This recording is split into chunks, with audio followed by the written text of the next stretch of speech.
السلام عليكم ورحمة الله وبركاته.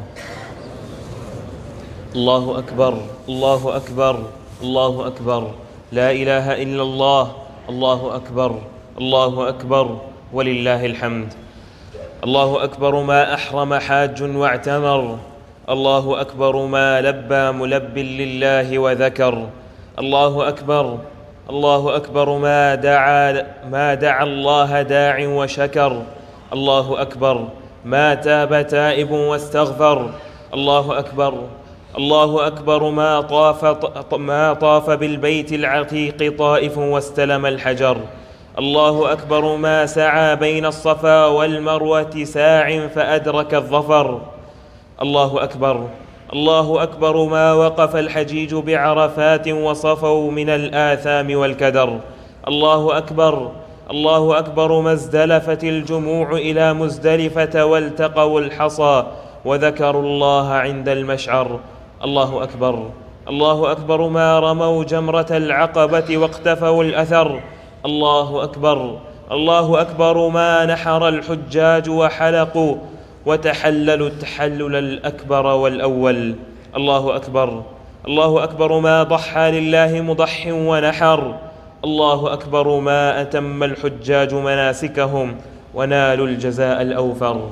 أما بعد، عباد الله، خير ما يوصى به الأنام تقوى الملك العلام، فاتقوا الله في الغيب والشهادة تفوزوا بالحسنى وزيادة، واحمدوا الله على هذا الدين العظيم واشكروه في هذا العيد السعيد، فعيدنا شكر لله على عطاياه، عيدنا توحيد خالص لله رب العالمين.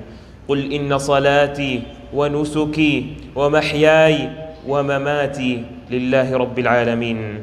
عباد الله، إن العيد من شعائر الإسلام العظيمة الظاهرة، والعيد يتضمن عددا من المعاني والمقاصد الجليلة، ومن ذلك توحيد الله تعالى وإفراده بالعبادة في الدعاء والخوف والرجاء والاستعاذة والاستعانة والتوكل والرغبة والرهبة والذبح والنذر وغير ذلك من أنواع العبادة، وهو تحقيق كلمة معنى لا إله إلا الله المدلول عليه بقوله تعالى: إياك نعبد وإياك نستعين. ومن مقاصد العيد تحقيق معنى شهادة أن محمد رسول الله التي ننطق بها في التشهد في صلاة العيد وفي غيرها من الصلوات. ومن مقتضى هذه الشهادة طاعة أمر النبي صلى الله عليه وسلم واجتناب نهيه وتصديق أخباره وعبادة الله بما شرع مع محبته وتوقيره واتباع سنته في كل ما يتعلق بالعيد من الصلاة والنحر ومداومة الذكر وغير ذلك.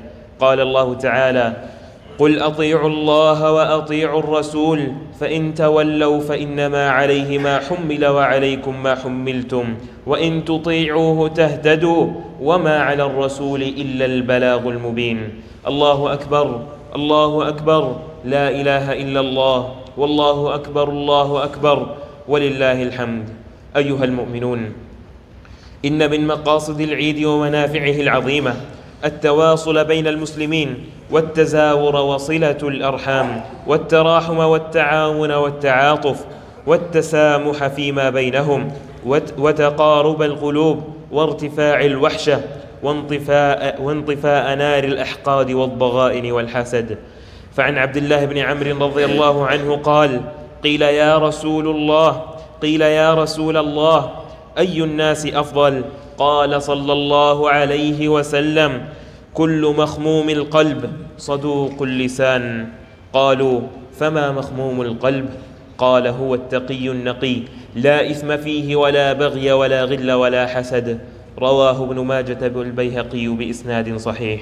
فأفشوا السلام وأطعموا الطعام وتصافحوا وتصالحوا ولينوا وتواضعوا وتبسموا وتراحموا واحفظوا حق الجوار، تفقدوا المريض والمحتاج وصلوا الأرحام وأطعموا الجائع وأعطوا الفقير ووفوا للناس حقوقهم وأموالهم وأعطوا حق الأجير، وزيدوا من بركم بوالديكم، وأحسنوا إليهما خاصة عند الكبر، واستوصوا بالنساء خيرا، فقد أوصى بهن نبينا محمد صلى الله عليه وسلم. أهلا بعيد النحر هل وأشرقا، ملأ البلاد أمانيا وتألقا، لا تبخسوا الأفراح من أعيادنا، ودعوا الأسى حان المنى وتدفقا، هذه الجوامع كبرت لقدومه، يا مرحبا بالعيد يوما مشرقا. الله أكبر الله أكبر، لا إله إلا الله، والله أكبر الله أكبر، ولله الحمد. عباد الله، عيد الأضحى ترتبط فيه أمة الإسلام بتاريخها المجيد، فأنتم معاشر المسلمين على الدين القيم، ملة خليل إبراهيم عليه الصلاة والسلام، ودين مصطفى محمد صلى الله عليه وسلم.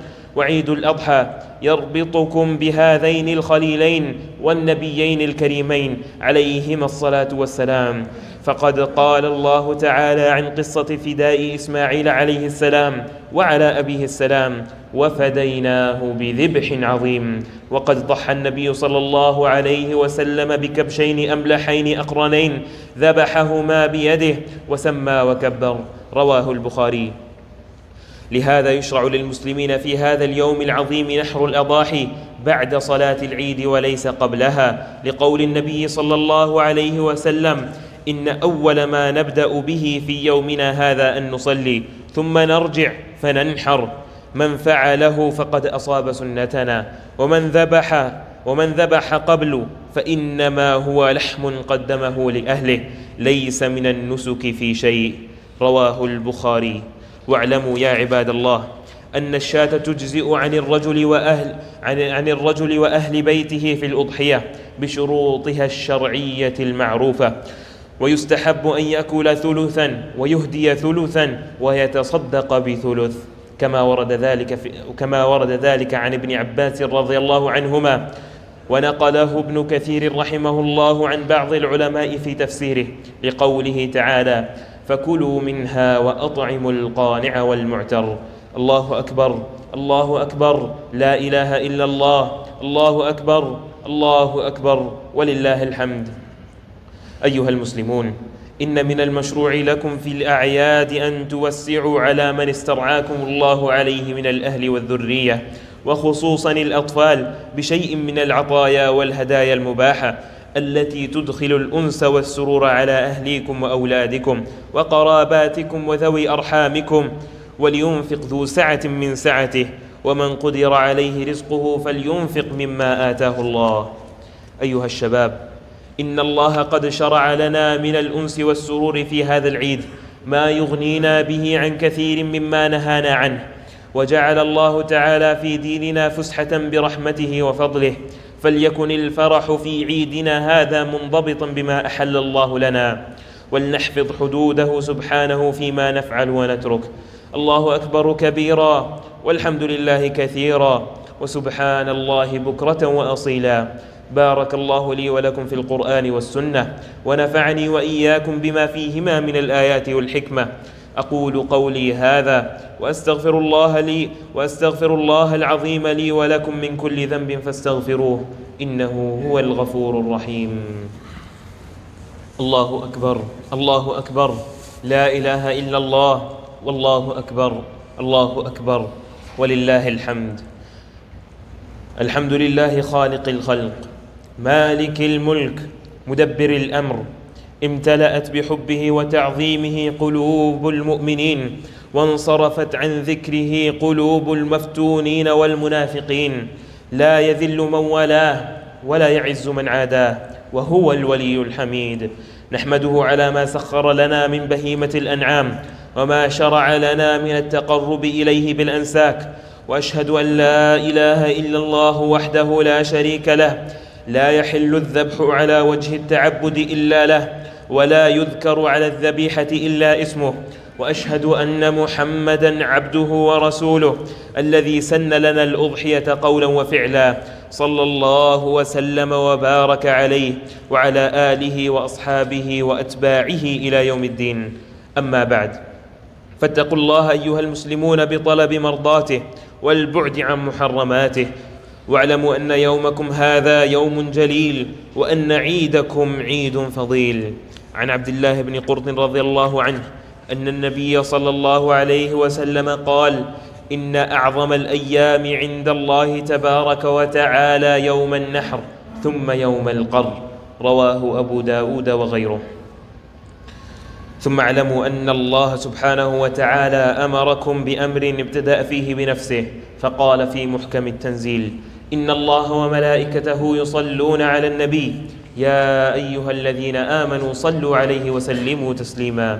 اللهم صل وسلم على عبدك ورسولك سيدنا محمد البشير النذير والسراج المنير، وارض اللهم عن الخلفاء الراشدين المهديين أبي بكر وعمر وعثمان وعلي، وعن بقية الصحابة أجمعين، وعن التابعين ومن تبعهم بإحسان إلى يوم الدين، وعنا معهم بعفوك وكرمك وإحسانك وجودك يا أرحم الراحمين. اللهم أعز الإسلام والمسلمين، وأذل الشرك والمشركين، ودمر أعداءك أعداء الدين، وانصر عبادك الموحدين. اللهم ادفع عنا الغلا والربا والزنا والزلازل والمحن وسوء الفتن ما ظهر منها وما بطن عن بلدنا هذا خاصة، وعن سائر بلاد المسلمين عامة يا رب العالمين.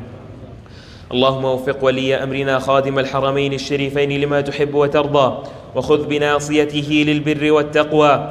اللهم أتم عليه نعمتك بالعافية والصحة والسلامة. اللهم أعنه وولي عهده على أمور الدين والدنيا. اللهم احفظه علينا إيماننا، اللهم احفظ علينا إيماننا، واحفظ رجال أمننا، وارحم شهداءنا، واحفظ الحجاج في المشاعر المقدسة، وبلغهم مقاصدهم من كل خير، وردهم إلى أهليهم وذويهم سالمين غانمين مأجورين يا رب العالمين. اللهم بارك لنا في عيدنا وفي سائر أيامنا، ووفقنا للأعمال الصالحة، واجعلها خالصة لوجهك الكريم، وتقبلها منا بفضلك ورحمتك يا أرحم الراحمين. الله أكبر، الله أكبر، لا إله إلا الله، الله أكبر، الله أكبر ولله الحمد. الله أكبر كبيرا، والحمد لله كثيرا، وسبحان الله بكرة وأصيلا. عباد الله، إن الله يأمركم بالعدل والإحسان وإيتاء ذي القربى، وينهى عن الفحشاء والمنكر والبغي، يعظكم لعلكم تذكرون. وأوفوا بعهد الله إذا عاهدتم، ولا تنقضوا الأيمان بعد توكيدها، وقد جعلتم الله عليكم كفيلا. إن الله يعلم ما تفعلون. واذكروا الله العظيم الجليل يذكركم، واشكروه على نعمه يزدكم، ولذكر الله أكبر، والله يعلم ما تصنعون.